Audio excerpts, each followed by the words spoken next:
अरे कैसे पथरा बन गए तैं आउ पथरा के तोरे दिल। अरे दिल्ला कैसे बीतावत होबे कैसे आवत हो ही राती तोलानी।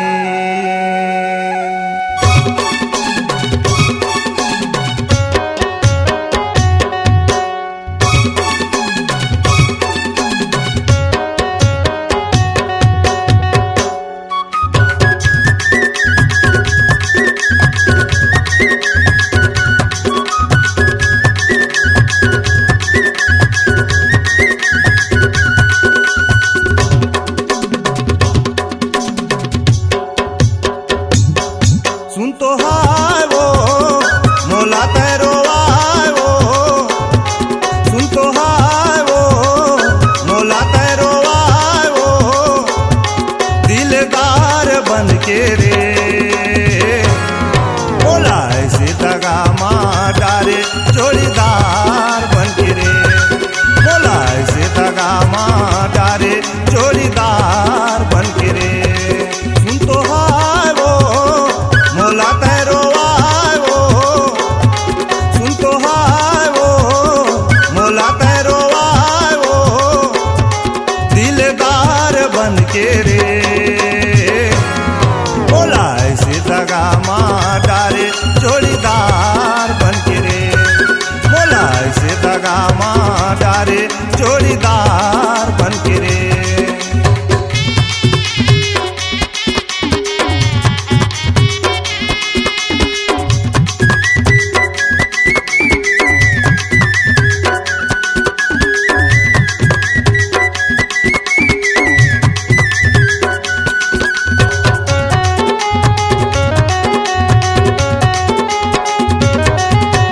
चारों डहर ला खोजत रही थे तोलाओ मोरे आखी, तोर बिन ऐसे लागे पगली लगा लेते हो मैं फांसी।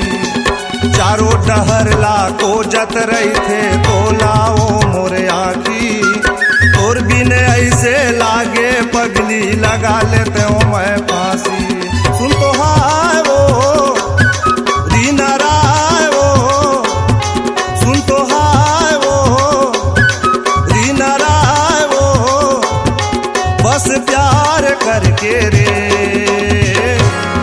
मोला ऐसे दगा मार डारे जोड़ीदार बन के रे, मोला ऐसे दगा मार डारे जोड़ीदार बन के रे।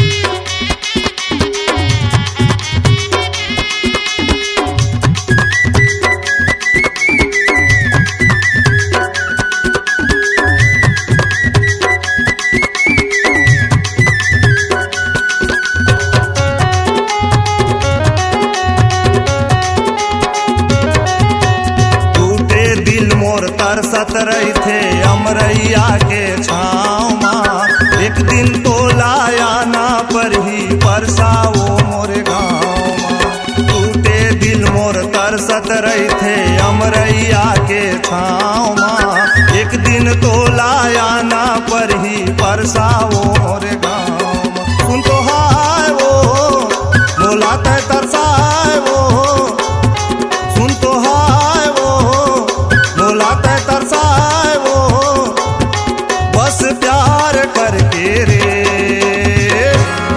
मोला ऐसे दगा मार डारे जोड़ीदार बन के रे, मोला ऐसे दगा मार डारे जोड़ीदार बन के रे। सुन तो हाय वो मोला तैरो आए वो, सुन तो हाय वो मोला तैरो आए वो, दिलदार बन के रे मोला ऐसे दगा मार डारे जोड़ीदार बन के रे, मोला ऐसे दगा मार डारे जोड़ीदार बन के रे, मोला ऐसे दगा मार डारे जोड़ीदार बन के रे, मोला ऐसे दगा मार डारे जोड़ीदार बन के रे। C-Log Digital Recording Studio, Cordoba. Contact number 99071192115.